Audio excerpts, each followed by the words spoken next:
a lot of the issues that we're going to be covering today you do touch upon what Report for the World is striving to do in terms of supporting our public interest media across the globe. And so it's probably worth just doing a brief introduction of what we work, these key areas, so as a preview of the discussions and themes that we're going to touch upon today. So the Hope for the World starts every relationship with public interest media, newsrooms that apply seeking support by providing full-time, long-term support in all of our specialized journalism roles. So the first thing we're trying to do is nurture the newest generations of representative, truly diverse journalists we're present in 33 countries and working with over 60 newsrooms. And so based on this long-term partnership, we work with newsroom teams to create multi-level impact, from high-level accountability around their investigations to creating deeper discourse and community engagement, to sometimes sparking civic mobilization around the key issues, and really by convening communities around the reporting of our newsrooms. So in tandem, we're also working on opening new registries and systemizing the efforts of small public interest media. And this is where we worked extensively, Ryan and his team. And we've evolved in our own process from starting with a revenue roadmap toolkit that we co-produced to starting to convene peer-to-peer learning groups and hands-on workshops to now supporting the first generation of revenue specialists in India, across South Asia, also in the parts of East and West Africa. So as we evolve in our own journey, I'm excited to talk to these media owners today, 5 stellar ladies. The only male participant was not able to attend because of a family emergency. So we apologize for the lack of representation, but given club statistics, I think we can be excused today. So as the first speaker, I'd love to invite Saska at IRL Media in Macedonia to join in a conversation.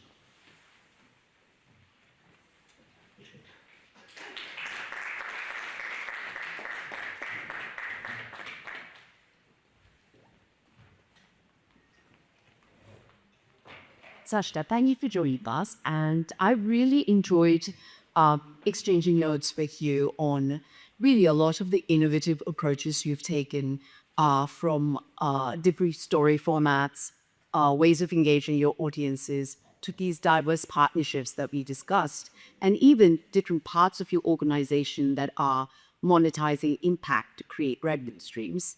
But maybe we can start by talking about how and why IRL Media came into existence and some of the gaps in mainstream media coverage or deeper journalism that you saw and you wanted to remedy. And how did you pick your particular themes of verticals? Okay, IRL was founded like 8 years ago with the support of the UNESCO Corruption and Equality Project, who were with us. I mean, we were collaborating with them for many years, and this is how we picked investigative reporting above all. Also, there was a lack of reporting on high-level corruption and the rule of law due to many reasons, but mostly is how mainstream media is financed. So the affiliation streams are speaking about themselves. So the media landscape was typical from regions like the Western Balkans, and notably we were facing a oligarchy that owns the media. So basically the mainstream media, the traditional media, and many other digital outlets today became tools for legal protection of the wealthiest, of the criminals, of the dirty politicians. So we decided to leave the media where we were working. We were a group of journalists, and we only hit $10,000 that Drew from OCCRP gave it to us. So we just asked them, and he was like, okay. So thanks, Drew. But we didn't have any other money. I was literally working as a correspondent for Agence France Press, so it didn't pay the rent. That was the second job, and at the time, I mean, there were many investigative newsrooms like the Balkan Investigative Reporting Network who were publishing strong investigations, I would say, at the time, but with a limited impact due to the, I don't know, I think it's a cultural thing. The journalists from the editors, the people with editorial and management power at the time, I mean, they were not eager to experiment or to accept anything new. They were fighting social media and other things. And basically, what we see today is that people are not just unhappy with the way traditional parties are proceeding in politics, but also media. And we decided to ask for help. So many of our products are basically people helping us, donating us services. The first one was social science. So we did a poll in each of the 8 administrative regions in North Macedonia. We wanted to know what are the topics that citizens really want us in the communities to report about them. And it was quite surprising. It was corruption, healthcare, corruption in the justice system, and environment and urban construction. So until today, 70% of all reporting and products are devoted to these topics. And so you set your value proposition and exactly, the areas where you could sort of fill those gaps from the very beginning. And so you've always been audience driven. And I think you mentioned a pretty impressive high level of impact around your investigations. You said at least 90 people in jail as a result of your work. There is second help, like as of January, and as a result of 2 investigations, I would say. Yeah. Yeah, and so I meditate. Maybe they'll start calling part of the prison the IRL units in your honor. Yeah, they will upgrade. So the competition now, when the donor pool is shrinking, will say, how is it possible that they get impact on these species? Yeah, I think, well, it's possible because we are evidence oriented. We create separate products about each and every type of audience. And we are specifically targeting to young people. So in context of Macedonia, you cannot expect accountability. It's really, really rare and unexpected. But what we say to our enemies, we will see it here. People and institutions are afraid of us as people. They are afraid of the support we are getting from the citizens. And this is a result of our presence in the small communities everywhere in the country through various projects. One would be the Bologna Newsroom, and the other would be the Newsroom, which is a documentary serial that is quite popular in the Balkan now. And it's the innovation angle here would be journalist and protagonist, because we are addressing the charge of lack of criteria, but showing parts of our process, the most important one. And then we are using a script of a structure for a fiction movie, and we are applying that on documentary investigative. Let's get to that in a moment. With the mobile journalism, the mobile newsroom that you mentioned, you've said in different settings that you've had to sort of rebuild the trust amid deep polarization with your audiences, and you needed to meet them where they are. So that's the whole point of this mobile newsroom, right? And what did you discover during these, I would call them deep listening tours, essentially? What surprised you, and how did that shape your editorial budget? Well, it certainly shaped our editorial agenda and also donor platform also. So it shaped her opinion, and it's really shaped our budget.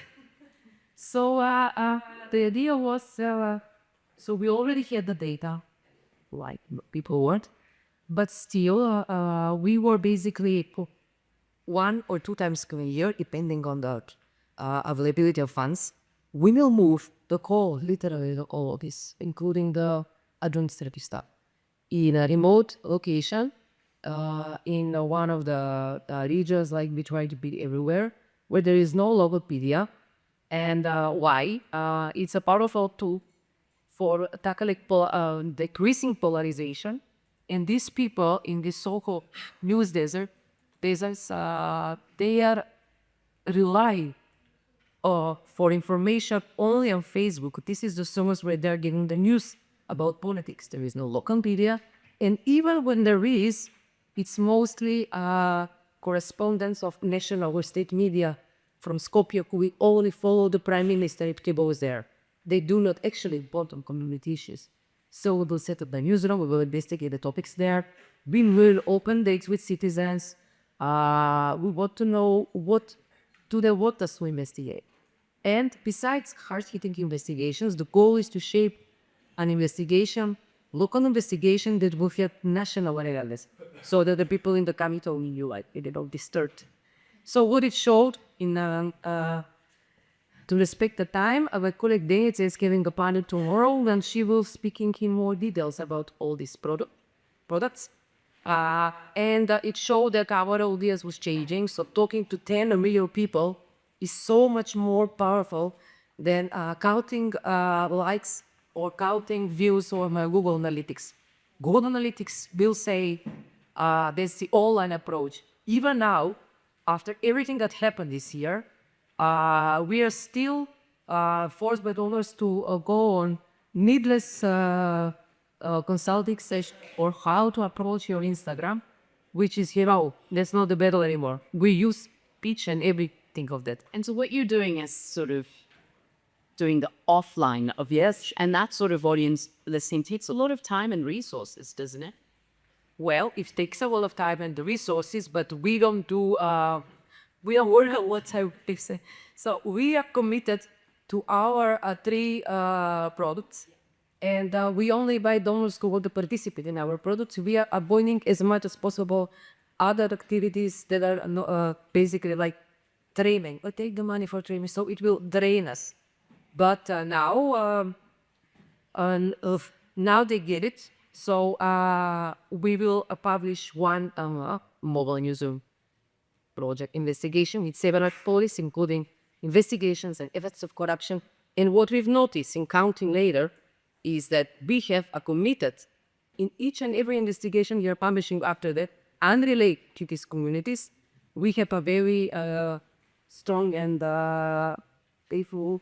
Right, and it's really difficult to say no to project-based support, but in the longer run, that is what will create greater sustainability for your organization, and that's I commendable. And you were talking earlier about how in countries like the Macedonian context, it's really difficult to create direct accountability, which you are already, but you're also looking at impact through a lot of other lens, right? And so you partner with younger filmmakers who are working with, sort of creative music producers who have this production company that turns out is starting to make fiction films. Can you share a little bit about that? You also work a lot with civil society. How does that how does that impact translate to revenue? And what does revenue mean for you? Okay, revenue, when we say revenue, in the QL circumstance, let's say it's always about, we need to find a model that knows will make a button on the website so that people will donate. Okay, but it doesn't work like that. So I will let's say this very honestly, we created StoryLab, and so that we can be more competitive on the shaking donor pool market of money. Because this how we say, we are thinking about sustainability. So what is StoryLab? Since we were booking, and I think we're the only organization that has food production staff on board, like their full-time employees. We have a film director, audio editors, video editors, many people, producers, designers, animators, and all these people are creating. They were responsible for creating the newsroom product, which is one of the most. Basically the most popular one we have, I think. Then we decided to, inspired by the program run by OCCRP, we decided to take one of our investigations, we made it a movie in fiction. So it was a 2016 story about, I guess most of you have heard about it. It's the Trump Velas investigation. We were working with BuzzFeed at the time, Click Serbia, OCCRP. And but we also did one story about the effects of propaganda and polarization, about how families are torn apart in this disinformation era. So we wanted to make this very brief, short film, which is now set on every single festival. We are aiming for a Sundance at Medium, but we'll see. And it's helping us to create a sustainable, to target a new and different market of money. Feel people, especially young people, are used to receive information in very different ways. And the visual is very important. Film can provide the storytelling that no other investigation can.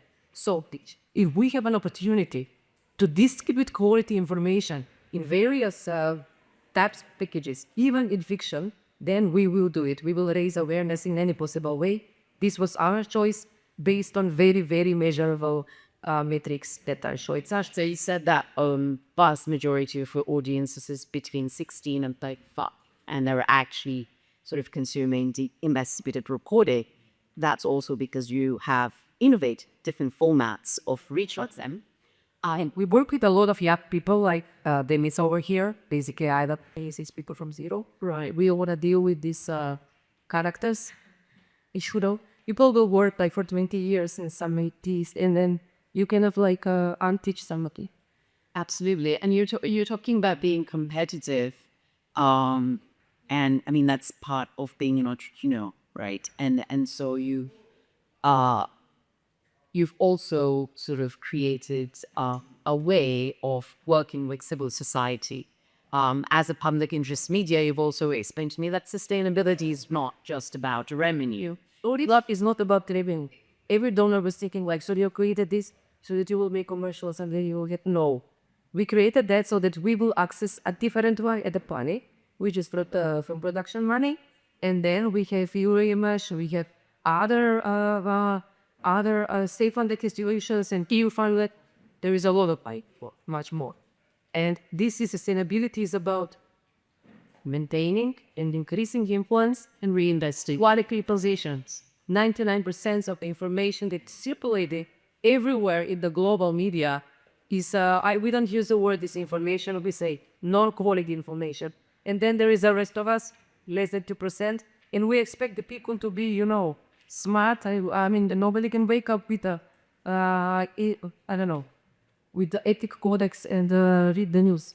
Also, it's interesting because you're working internally within your country in sort of delivering what the formats and the stories that your audiences, want across the country, but you're also externally within a larger network like OCCRP.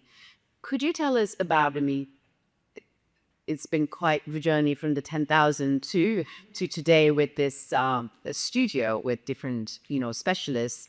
But how has being part of that network helped you, whether it's in terms of security, visibility for your stories, but also what can networks do, or what more can we do that is your efforts?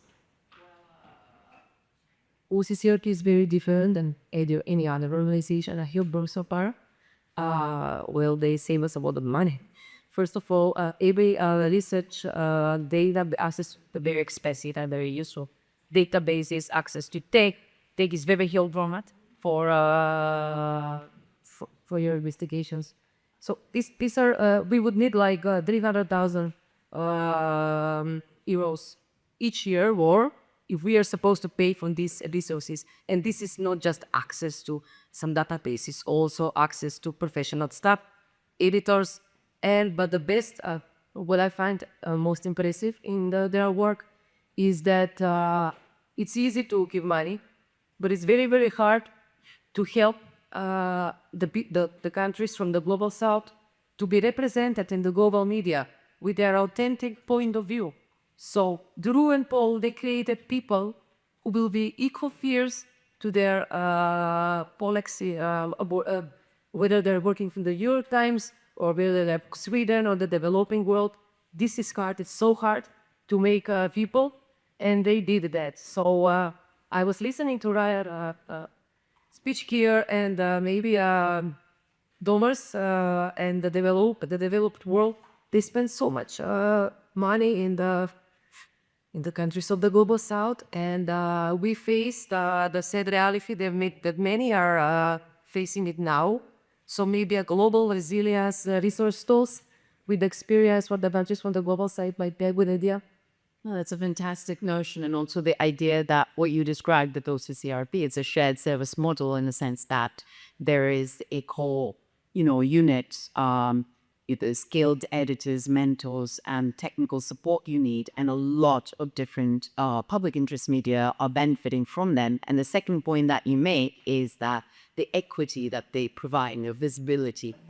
You own the story and you initiate the story. And I have to say there are very few organizations really doing that and that are also distributed across the global majority. Now, for the last question, and then I'll just open up to some questions to the audience. You've talked about how we need to reimagine the model of journalism, and I think we talked about it a little bit about it yesterday. In order to really kind of revive trust, but also find new relevance for investigative reporting, what would you say should be at the heart of this reimagining a new model of support? How would you change things? And again, how can people in the community, whether it's the Media Innovation Unit here, or whether it's technology and platforms, how can you be better supported in creating a new model of journalism in terms of the sustainability? Okay, it's a big question, but hopefully it opens up a new conversation. Is all that big? Well, I mean, I think yesterday you mentioned about how it has to come from the audience, right? Yeah, I think that journalists, all of us in the past decades, we failed to inform the citizens what is really happening. And now we have this uninformed electorate in each and every country. The de facto normalization, it's the only way you can reshape the way media works is by addressing the obstacles, How can they attract younger audiences? How can we be more present in the communities? All the communities, remember this old British movie where there is all this journalists roaming there on there's some CP working in this paper. So with that end, people need to be connected personally with their journalists. They cannot just live in this small elitistic bubble in the capitals in each and every country in the world. They really need to understand why some of the electorate thinks the way they think, why people nationalists, who is grabbing their attention. So we need to grab that attention by showing up for the citizens. Yeah, and I think that's resonated among all the discussions with all of the speakers, but all of our public interest media, that this capacity of local journalists to convene communities or visibly, as you've done with events, but also in the digital space, and really giving them a seat at the table, right? I mean, and it's a lot. It's happening, but it needs to happen sort of at scale.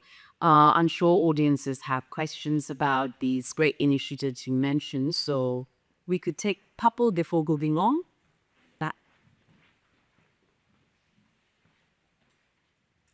Yeah, or I was sure about the mobile newsroom. Yeah. Did you just explain what exactly you do with that mobile news? Because isn't this what we all do? We're all in the field or are mobile users. So what is it different from what we do actually? Well, the way we do it is, it includes, for example, I will try to draw it free. So we will announce our presence using using all the resources that the evil people are using, like marketing, aggressive marketing, but truly aggressive, by given space for promo on the local radios, national radios, TV stations, digital media everywhere. Like our team is coming, and we are talking about places where being on the field. I'm talking about our experience in the capital is one thing, but being among communities when there is no media, nobody that can amplify the voices of the people there. It's very different. So we particularly choosing a region. We go in each and every region. We started with the poorest one statistically. Actually, we started with the region that has the highest number of poor children. So we go there, we move the office. It's different. It's usually moved in front of the mayor, somewhere near, they see us all day and be really unhappy. Everybody that is in charge of these communities, near the police station or something like that. We we will also do open days on the square. We will announce the whole shuttle for everybody. So it creates a little bit of enthusiasm, and it gives people courage, actually, People in countries like the Western Balkans are not very eager to talk to media and to talk to journalists or to talk publicly and share information. This is what gives them courage and enthusiasm. They feel supported. After that, we sleep in their houses. Some places do not have hotels, There is a whole set of events, and as I've said, Benitza will talk more about this concrete product tomorrow. And after that, we will develop a project page, which is nothing really special. It's what OCCRP does. With Seharo stories, we will create a lot of videos. We will use a lot of young people to make call for actions, call the citizens to report corruption cases. We will find maybe some secret spots if somebody doesn't want to be seen or heard. And this. So the difference here, from what I understand, is It's like a role play approach. yeah, but you're also not going there with the predetermined, so you're actually there with present and to listen, which Even before we move to the hall is there, we will go several times, talk to regular citizens, civil society, friends, people we know, but no stories are that. We want to understand what is really bothering them. And each and every time we made an assumption. What's the great story gonna be that they would laugh? It turned out that we are broke, and the other problems were more pressing. sure. One more question. Yes, hi, my name is Kiko. Sorry, I'm a media lawyer. I live in Kosovo, so a question on sustainability and a question on legal threats. My perception is that in the Western Balkans, there is a country where people do not believe that it is worth paying or media and for information. So when I used to subscribe for a media outlet like 80 euros for a year, and I was ridiculed by most of my friends. When I ask them, well, they criticize journalists, my response to them is always, how much money do you pay for an article? And the response is, but we pay internet table and we get 20 euros per month. That's the answer. So my question to you is, do you believe that there is no culture of paying for information? And is there anything that can be done to change this? And secondly, I work a lot about supporting journalists through IndigiNews. We have a legal support program. Do you face legal threats and APL? In what way? Here we have so many slides. We do. Yes. But I will answer your first question. So, yes, people do not like to pay for media.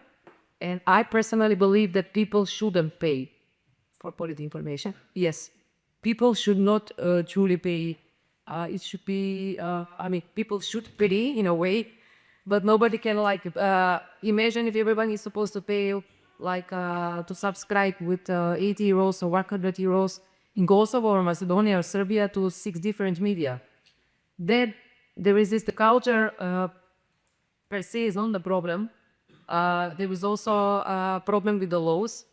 Unlike many countries like EU and the States, we don't allow the citizens to donate in civil society and media to tax exemption at the end of the year. And that kind of, we're trying to establish a lobby group in the Balkans that do push for this.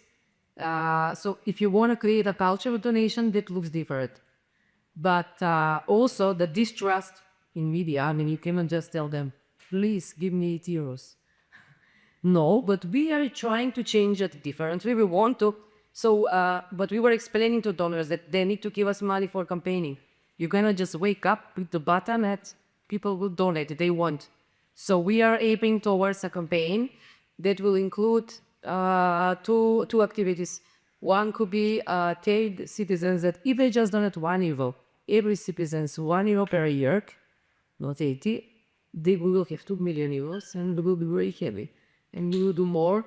And this is how they own media. People need to understand that they ability to take ownership over media really fast. But we need to teach them. Then we also need to work on trust. But there is no time for all of this. The other thing we are going to do, we've talked with some colleagues in Serbia, in Kosovo.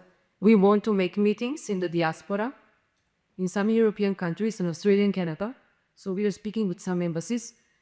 And to make a consortium of people who would love to support independent and non-profit media. And yeah, that's what we are planning for now. As of the slaves, it's part of our lives. I mean, what can we do? We show up on court. What's most important for us is to never lose in the eye of the public, which is the case for now, and we are happy about it. Thank you for that. And I know that there are a bunch of other questions, so please find me, Sashva, during the coffee break, and I hope that will continue this wonderful discussion. No, this was fascinating, and we could go the full hour, but we do need to make time for the next speaker. So thank you for your insights, and please stay up.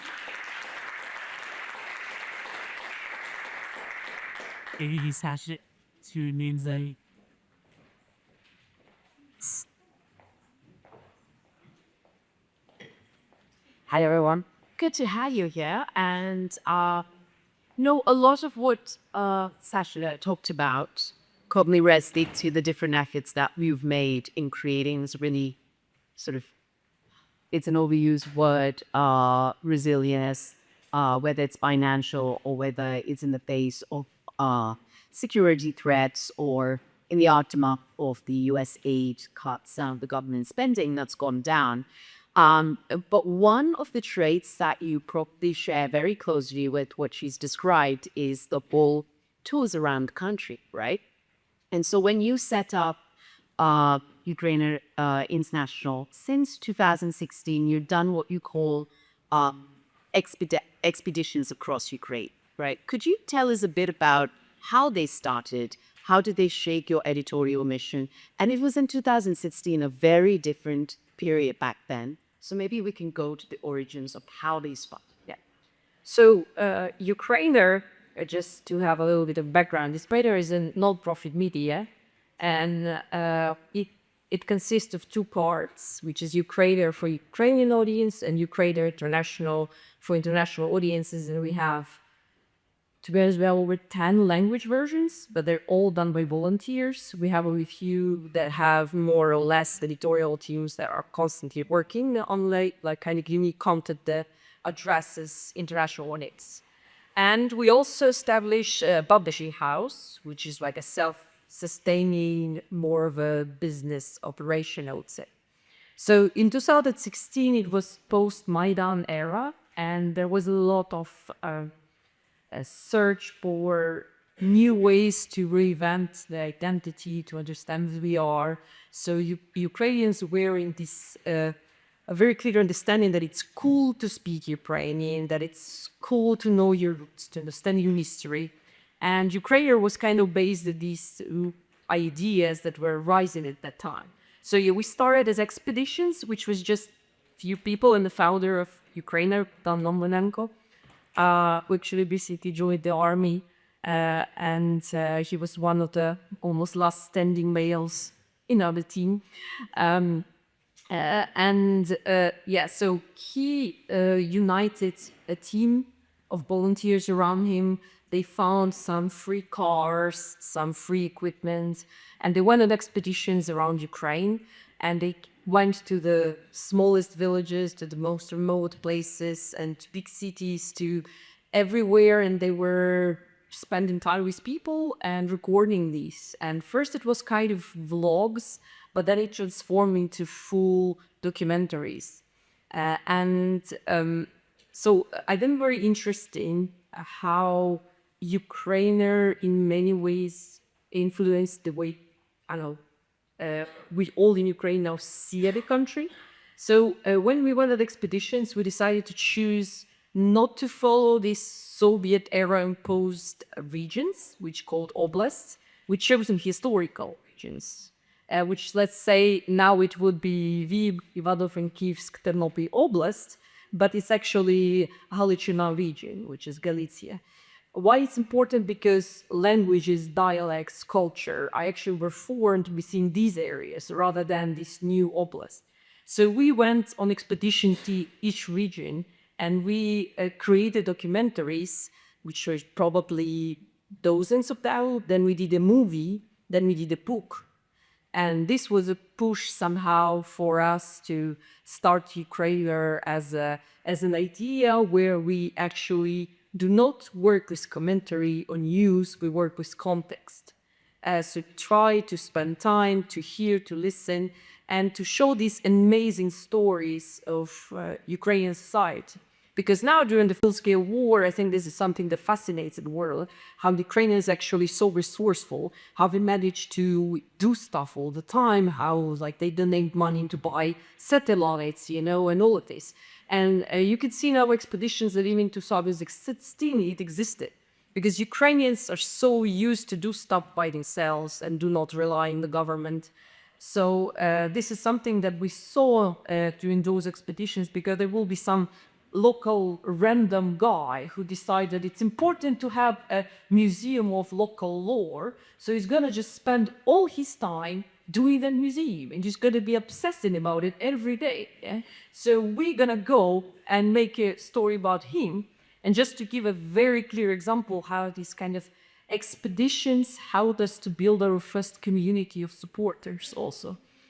So there is this very little like hamlet, Panasivka, which is in Poltava region. And our team found this local man who was at that time already in 67. He was a self-made artist. So he was building sculptures and making paintings in his house.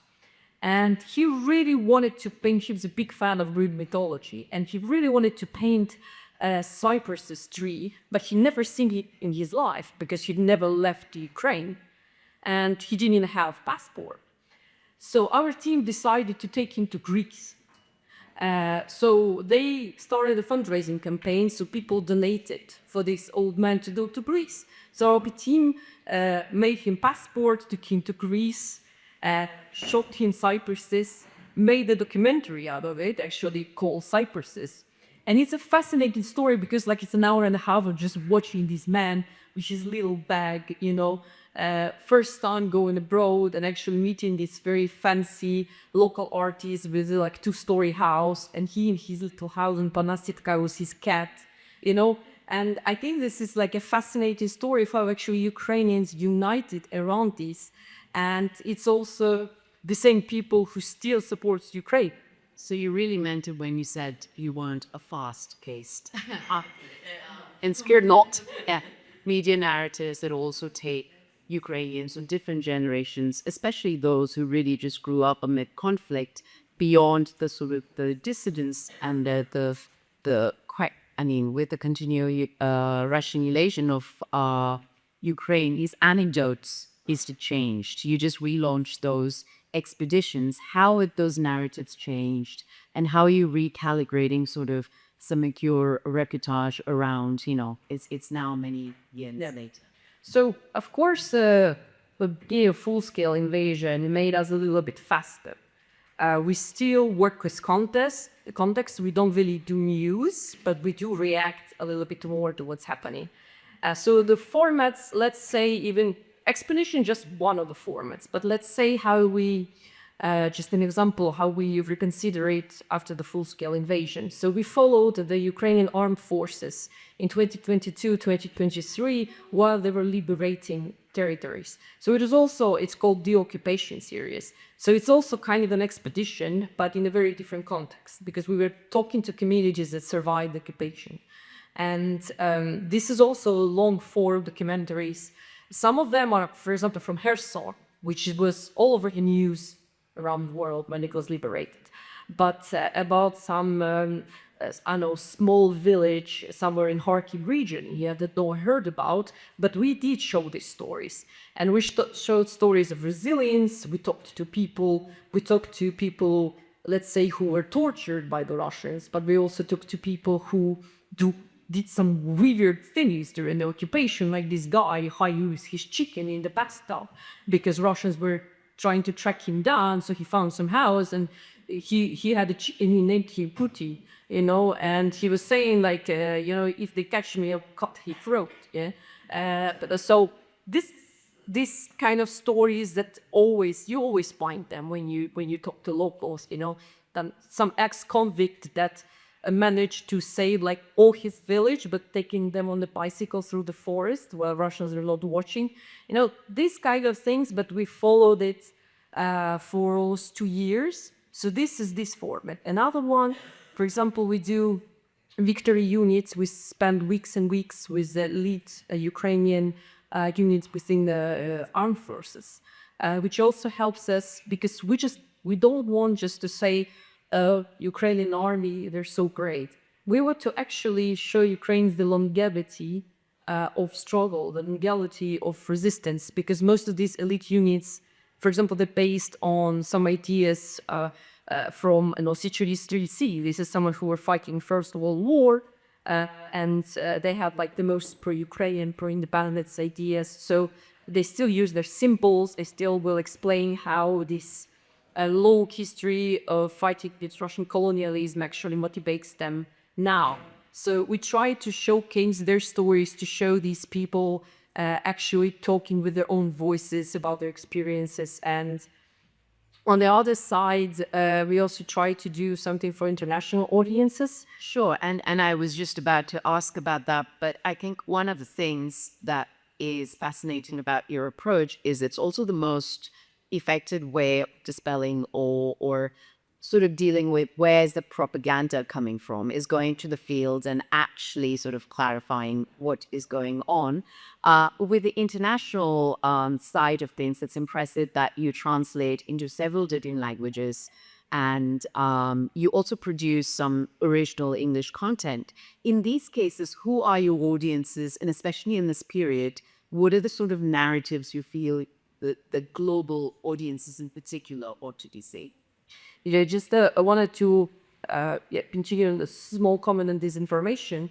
In general, we believe that disinformation is a tool.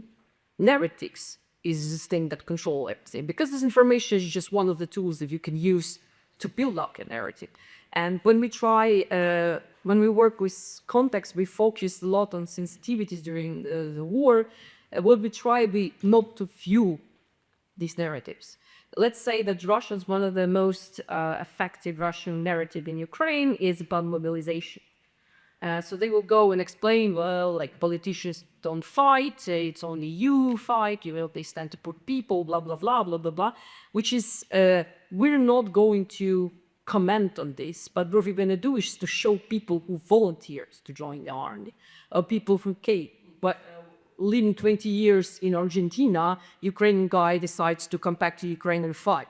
So we will tell these stories because there is another side to all of this.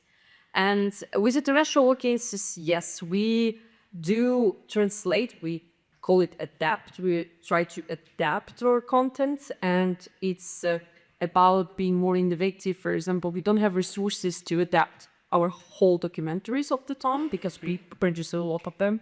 In Ukraine, we have 3 different YouTube channels, so like it's hard to catch up, translated to Japanese, and all of it.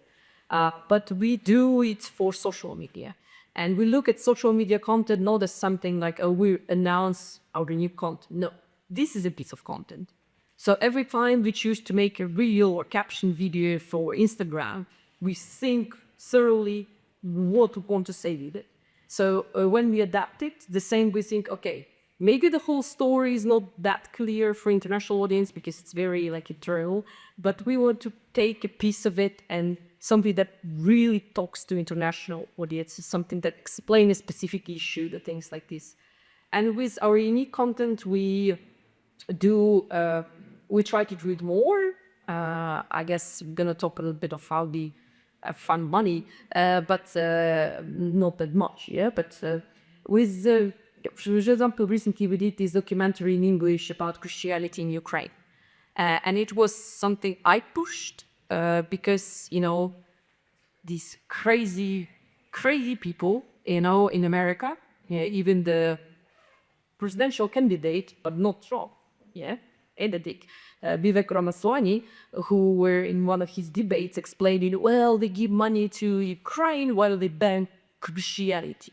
You're like, what are you talking about, And this was such, and of course, all of this crazy propagandist and American TV, because they use an idea that Republican audience, most Republican audience in the United States are very religious. And also because of specifics of Protestant faith, it's also a very specific animal how they see Christianity. And let's say Ukraine and with their Orthodox Christians, with these priests with big hats, in these like golden churches, this is something that they don't understand. So we were looking for ways to explain what's actually happening, because Ukraine does have a very complex history with 3 churches, no one understands anything. Me, I do, because my work forced me to, but otherwise, no one wants to know these details. But we tried to focus on this audience, on Americans, and we tried to speak to them with this documentary. So every time we're now thinking about documentary for French audience, of course, on a different subject.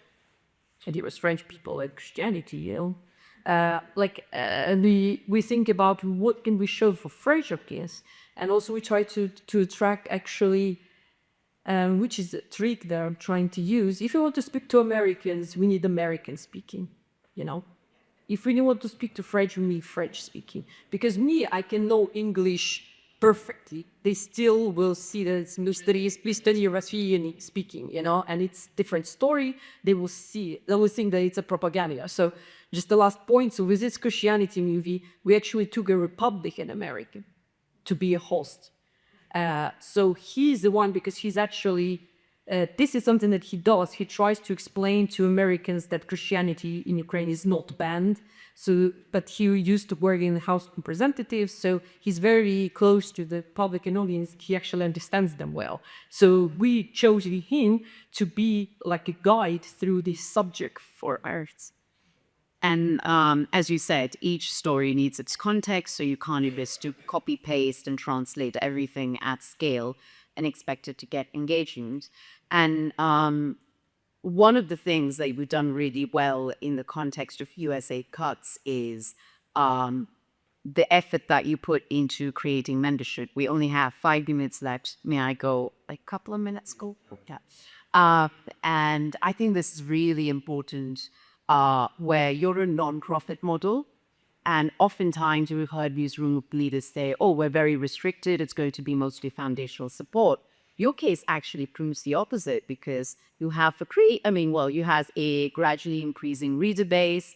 You've also made partnerships with brands and with the business community, including setting up an advisory board, still maintaining your editorial distance from them.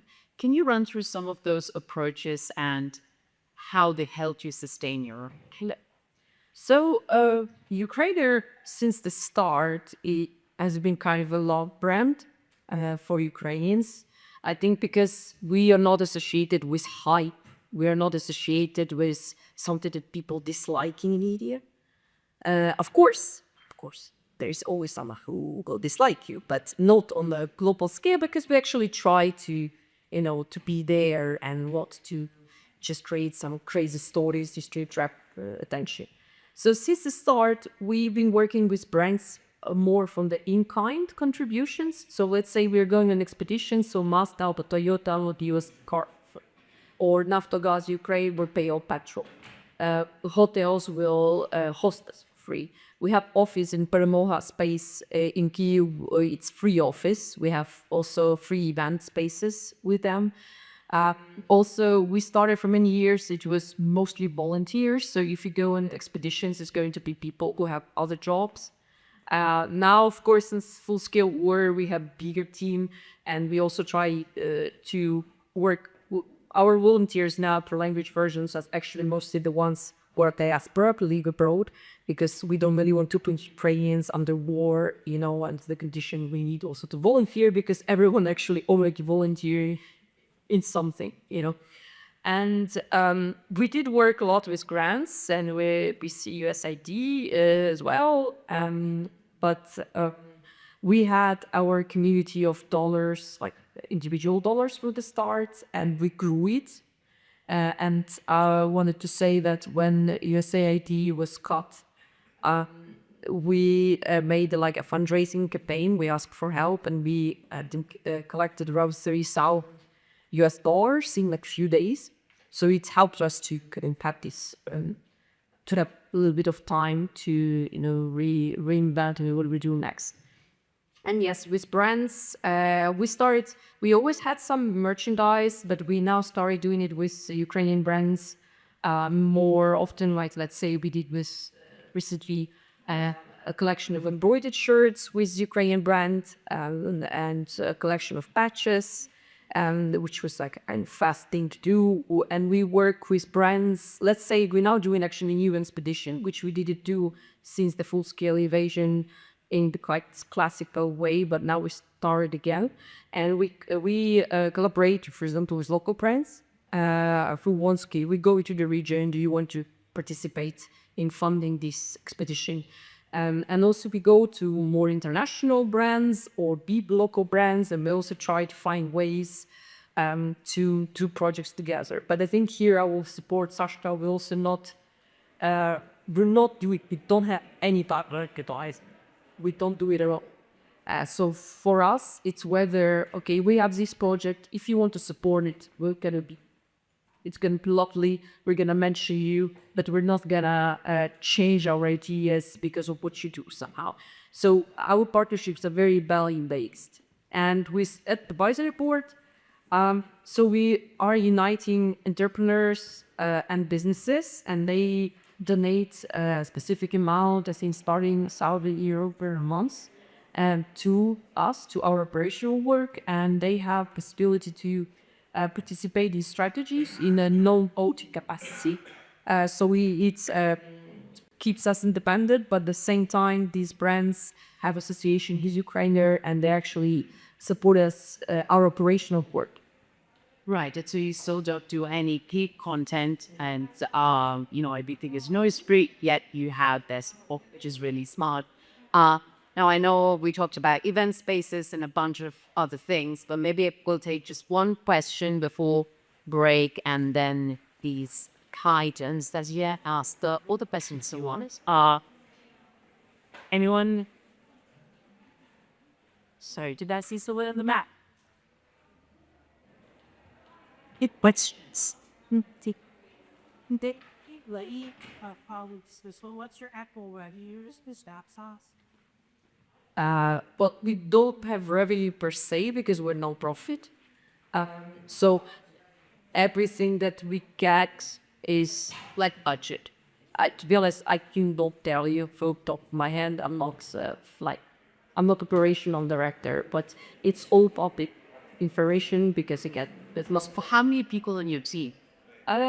so around, I think 40 people, which are main team, and probably a few dozens like constant volunteers and a lot of contractors when it comes to like cameramen, photographers, which kind of the same people, but we don't hire them full time. But I think, the main team is around 40 people, 40, 50. We're laughing at that, but the news media has often either completely ignored our communities or has written about them in really disrespectful and incomplete, sometimes Japan ways. So, for example, stories like Indigenous women who were murdered have often been covered, totally dismissing the humanity of these people. Sometimes just focusing on the fact if they were sex workers or something, like just using that as an excuse for not really talking respectfully about people. So we center people's humanity. That's just part of our worldview, is just showing respect for life. And I think that's what sets us apart. But I also think that times are changing. People's minds are starting to open more. And the way that we cover stories now, I feel like is starting to sort of catch on in other places. It's kind of cool. I feel like the dialogue in general seems to be elevating because of, maybe in part, there's also obviously other outlets, but in part maybe in the way that we have so fearlessly sort of just been like have high self-esteem of like visual or And you just talked about how, sort of the invisibility in larger Canadian society and the racism, but something that, you mentioned that stuck with me is also, because I'm part of the Jamaican community, is that oftentimes, because of your unique positioning and history and context, you often feel a bit isolated within the larger journalism community. What is missing? Is it there are just not enough Indigenous journalists to start with, but there are also not as many networks. Are you seeing new sort of networks across the globe? You talked about Fristen's effort at the global level. When those come together, does that help you sort of find more relatable anecdotes to share or peer-to-peer learning? Because again, in sort of narratives that we're developing are very unique, right? For me, when I meet Indigenous journalists internationally, or just even Indigenous people internationally, I feel more seen and validated and understood by them than I do by white Canadians. And there's this certain loneliness that is part of being an Indigenous journalist in Canada because there's so few of us. But also, there's this undertone of disrespect in a lot of mainstream sort of news organizations that maybe what we're doing is more activism than journalism. Or also, I don't know, it's just like the whole idea that Canada is trying to grapple with, which is this history of colonization and residential schools where children were, kidnapped by the state and tortured for 10 to 15 years. There's been this backlash in Canada, as with other places, where for a while they were like, oh my gosh, we didn't know of this horrible history. We're so glad to be learning it. Like, let's take steps towards correcting it. And that has turned into, oh my God, are you guys done yet? Like, get over it. Like, that was the past. I roll. We're so tired of everyone pandering to you. Like, I don't know. I'm sure folks here understand what I'm talking about. Actually, what you're doing with your narratives is even creating a foundational level of respect in how you approach somebody with, sort of naming them or non-naming them, or, sort of giving them their identity and individual sort of narratives. But in terms of the sort of changing attitudes or some sort of heartening developments that you've seen, you've mentioned that you've been approached by some mainstream media and other public interest media to kind of really actually guide them on how to tell these stories. Could you share a bit of that, and where would you like that to go in practice? Yeah, I've been invited personally to give presentations to the Globe and Mail newsroom and the Toronto Star newsroom. Both times I was enthusiastically in favor of doing so, and I spent an hour or two with those newsrooms just chatting with them about, sometimes just about my life, like have Quister, my family, like just the most basic things that most Canadians have never imagined. Like my great-great-grandfather, Little Podler, for example, his skull is of the Smithsonian. But I went and visited it, like just the dehumanization of Indigenous people, the depth of it and the depth of the legislated poverty, it really surprises folks. So I love being given the opportunity to share, especially in good faith when folks reach out and they're looking to learn. I just love that. And that also shows humility, right? The ask you to learn something is an act of humility. And I think that's a really important value. Also, you're basically educating as well as providing the historic context, which seems not should have entered Canadian history books very much. Well, that's the thing. Did you know they didn't teach about residential schools until about 5 years ago? So I'm 50. I didn't learn about those things in school. I learned about it from my dad, who went to a residential school. So it's only about 5 years ago that kids are being taught that. So I think the next generation of Canadians and from here on out, they will be very, very different than the folks who are alive now who didn't learn about it until they were adults. And but that's going to require consistency, and that narrative becomes, more and more mainstream and, enters the collective memory. Part of which means that we need more journalists from your communities, and some also very diverse across Canada. And you've been undertaking some methods around skill building and bringing new journalists to the fore. Can you tell us a bit about it, and what sort of support is lacking those new generations of journalists? Well, so we only have 3 reporters, and 2 of them are not Indigenous. It's literally very hard to find Indigenous reporters. When we hire, nobody applies. So we find out sometimes that we have to create those reporters. We'll train them ourselves. But the thing is, Indigenous people are still carrying the burden of colonization with us. So we still come from historically impoverished regions, or we live in reserves, which are so far from cities, and the poverty is so entrenched. So folk can't afford to buy a car to go to school or get a job. It still continues to this day. And folks who are working and are maybe younger, maybe they got an education, maybe they're turning a new leaf, they're still carrying their parents or their grandparents or their siblings, or the tragedy is still happening. So they might be functional and able to contribute, but their families and their community are still suffering. And it's really hard. I find that when we bring Indigenous people into IndigiNews, we have to give them more time up. We have to try to pay them well. They're going to be going to more funerals. They're going to have civilians, others who are homeless or dying drug overdoses. And I speak from, I'm not also just trying to paint some sort of I'm not trying to be overly simplified things, but it's just the reality right now still. So yeah, you have to be more generous, and you have to be much more flexible to bring Indigenous people into this job.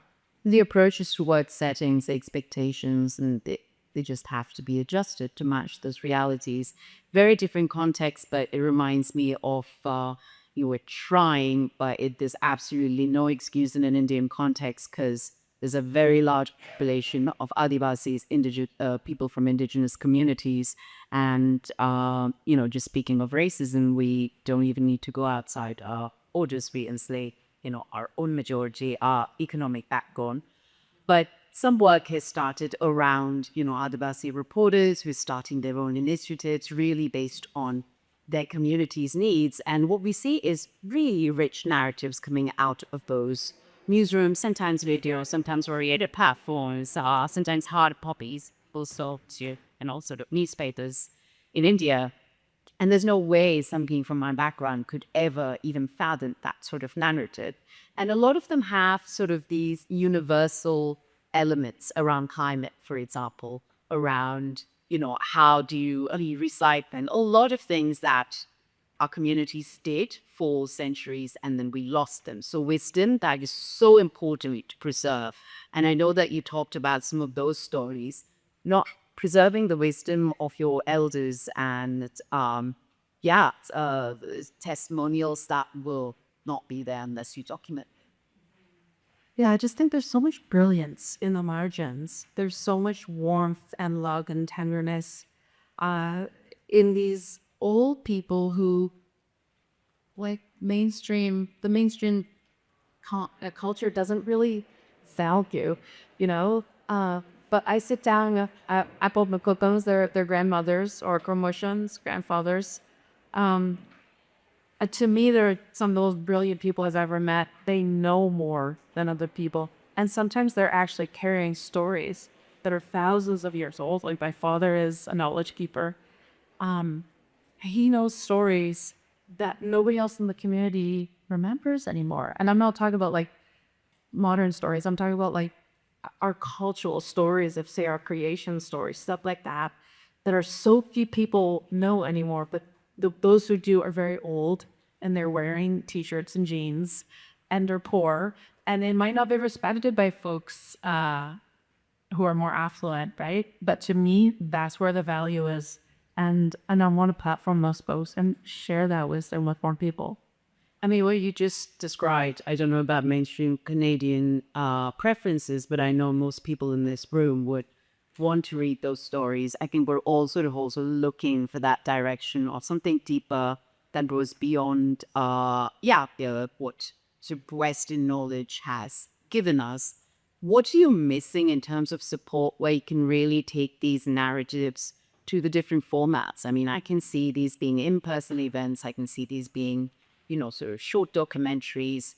Where have you been missing, I guess, the financial support and the resources and, the things that you would want to do if you have those meets? Yeah, I mean, it all comes down to money, right? So we're incredibly tiny organization. There's 5 of us in total, including me.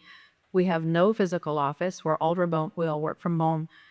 We have a website. That's it. We don't do vertical video. There's so much we don't do. We'd love to do podcasting or just any sort of auditory audio stuff, because if you think about our languages, which are endangered and disappearing, that's something, if you don't hear it with your ear, you're not going to be able to actually speak that language, So there's so much we'd like to do if we had more resources, absolutely.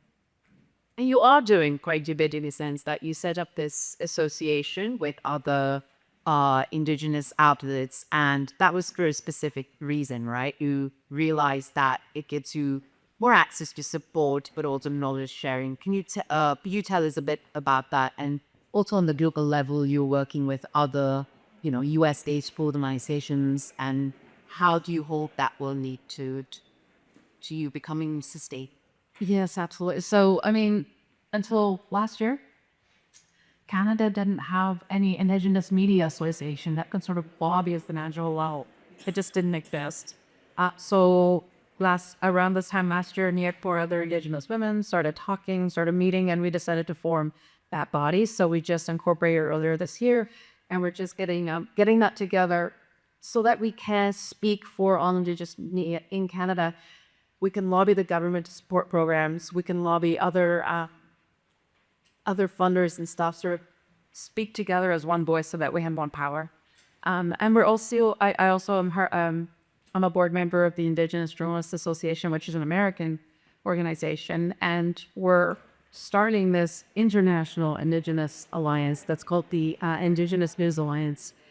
Again, just to give each other word, to offer validation and to build strength in numbers, and so that we can unify and talk about Indigenous media and make that message go further. Absolutely, and it's actually one of the first times that this is a global alliance that you mentioned is going to meet on margins of GIGSE to look at needs, and I really truly hope that it sort of is able to set up a Indigenous communities-focused journalism fund, because we have so many regional and national funds coming up. I don't think any of them can fully fulfill your needs because, as you say, across borders, you have much more connections than within countries. So I really do hope that happens. And anyone with questions, you could speak. We have about 4 minutes left. Was there for him? Thank you. You were mentioning that Canada for sure is there's racism. I think it was in good company with that words. Yes. I came across the stories about Anastasiia caused dance to calling locals forecasts, and I think and since then I started listening to with the more missing and murders and somebody some Michaels that also on the Pulitzer Prize, and in a way I thought that Canada was an example. Compared to other countries that were not dealing at all, not only in the Commonwealth, but also other countries that had similar issues. Of course, there's still a lot to do, but in a way, there's a bit of respect forward compared to other countries. That's my experience, happen okay yet. So, of course, better, but in a way, can you see the bright side, the fact that there's some other journalists in Canada that are trying to export, try to have people aware of what is happening. They're still around today, of course, and that's it. Yeah, I think you're right, and I think too we had the National Commission of Truth and Reconciliation, which happened. It ended in 2015 and published this large volume of findings, and that sort of what sparked this whole wave of sort of understanding across the country. They haven't done something like that in the U.S., and we do find when we go to the States, there's the dialogue is as advanced, and there's not as much understanding of the trauma. So it's interesting. I hear what you're saying. We are in some ways maybe like ahead of some places. Yeah, I could agree with that. Also, Alessia is an incredible investigative journalization, both work together. I'm down, and she has lady links. I think Maxim has hand. Did you also want to work together? So yeah, hello. It's great. But how you look at knowledge of how you find your both figures that you're covering and also your outside of those. So interestingly, we've done a couple of surveys. We need to do another one because the newest one is like 18 months old. But Both surveys let us know that 75% of our readers are not Indigenous. And 25% are Indigenous, which was a little bit shocking the first time. And then the second time, I was like, okay. and actually, that's fine with us because part of what we want to do is create that cross-cultural understanding and education piece. But so, I mean, we're an online news outlet, social media, online advertising. That's really how we get our message out. And now we have a newsletter list too. That's actually brewing pretty strong, so that's nice. It sounds like there are audiences who can pay the content. Yes, exactly. I'm telling you, 60-year-old white women. I think they fund my salary, so thank you. 60-year-old black women. Fantastic. Well, we have come to the conclusion of this absolutely diverse and super illuminating series of sectors from our media founders. So thank you so much for your time and key insights. Please continue.